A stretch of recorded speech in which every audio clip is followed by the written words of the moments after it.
வணக்கம் மக்களே. சற்று முன் வெளியான செய்தி ஒன்று விளையாடுவதாம். விஜய், அண்ணாமலை, டிடிவி, பிரேமலதா எடப்பாடியை காலி செய்ய இது போதுமா? ஐடியா கொடுக்கும் அதிமுக மாஜி. வாங்க வீடியோவை முழுமையாக காணலாம். அதாவது அதிமுக பாஜக கூட்டணியை படுதோல்வி அடைய செய்ய வேண்டுமானால் கண்டிப்பாக அதிமுகவின் எடப்பாடியால் பாதிக்கப்பட்டவர்களுக்கு அதிர்த்தில் இருப்பவர்களுக்கும் விஜயோடு அணி சேர வேண்டும் என கூறியிருக்கிறார் அதிமுகவின் முன்னாள் எம்பி கேசி பழனிசாமி. வாங்க வீடியோவை முழுமையாக காணலாம்.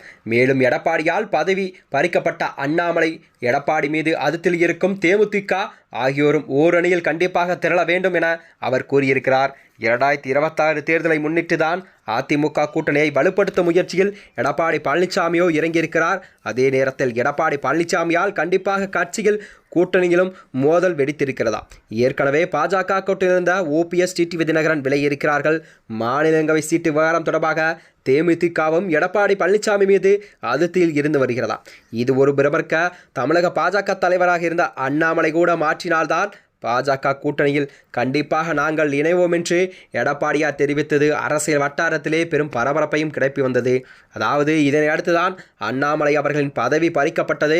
நயினா நாகேந்திரன் தமிழக பாஜக தலைவராக நியமனம் செய்யப்பட்டார். இதனால் அண்ணாமலையும் அதிர்ச்சியில் இருப்பதாக சொல்லப்படுகிறதா? இந்த நிலையில்தான் விஜய், ஓபிஎஸ், டிடிவி தினகரன் புதிய தமிழக கூட்டணி அமையலாம் என சொல்லப்படுகிறதாம்.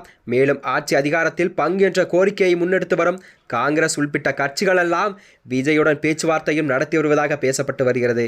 இந்த நிலையில்தான் அதிமுக பாஜக கூட்டணியை வீழ்த்த வேண்டுமென்றால் கண்டிப்பாக எடப்பாடி மீது அதிருப்தியில் இருப்பவர்களெல்லாம் கண்டிப்பாக தமிழக வெற்றிக் கழகத்தின் விஜயுடன் கூட்டு சேர வேண்டும் எனவும், மேலும் தேமுதிக அண்ணாமலையில் விஜயுடன் கைகோர்த்தால் பாஜக அதிமுக கூட்டணி கண்டிப்பாக படுதோல்வி அடையும் என்று அவர் கூறியிருந்தார். அதிமுகவின் முன்னாள் எம்பி கேசி பழனிசாமி இது தொடர்பாக அவர் வெளியிட்ட எக்ஸ் பதிவத்தில், அதிமுகவில் எடப்பாடியால் பாதிக்கப்பட்டவர்களும் விலக்கப்பட்டவர்களும் அதிருப்தியில் இருப்பவர்களுக்கும் கண்டிப்பாக இது கூட்டாக விஜயோடு அணிதிரண்டு எடப்பாடியால் அவமானப்படுத்தி பதவி பறிக்கப்பட்ட அண்ணாமலையும் எடப்பாடி மீது வருத்தத்திலிருந்தே தேமுதிகவும் ஓரணியில் இணையும் பட்சத்தில் மேலும் சில கட்சிகளெல்லாம் பாமக, புதிய தமிழக போன்றவர்கள் இணைந்தால் கண்டிப்பாக இது களம் அமைக்க வேண்டும் என்று அவர் உறுதிபட தெரிவித்திருந்தாராம். அதாவது கூட்டணி அமைச்சரவை என்கிற கருத்து திமுகவில் உள்ள விசிக போன்ற மற்றவர்களை இந்த அணியை நோக்க நகர்த்தும். அப்பொழுதுதான் ஆட்சி அமைக்கிற சக்தியாக இந்த அணி கண்டிப்பாக தமிழகத்தில் உருவாகும். காலம் திமுகவுக்கு இந்த புதிய அணுக்கமாக இருக்கும். தேவையற்ற எதிர்பார்ப்புகள் தன் சர்க்கரவாத போக்கராகும். தான் மட்டுமே என்கிற செயல்பாடுகளும் தன்னை புரிந்த ஒரு புரட்சித் தலைவர் எம்ஜிஆராகவும் அம்மாவாகவும் பாவித்துக் கொள்கிறார் எடப்பாடியார்.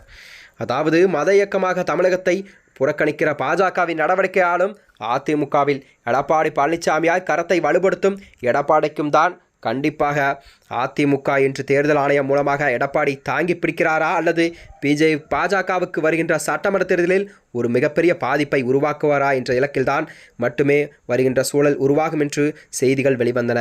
மேலும் இது போன்ற வீடியோக்களை தெரிந்து கொள்ள நமது சேனலை மறக்காமல் சப்ஸ்கிரைப் செய்து கொள்ளும். நன்றி, வணக்கம்.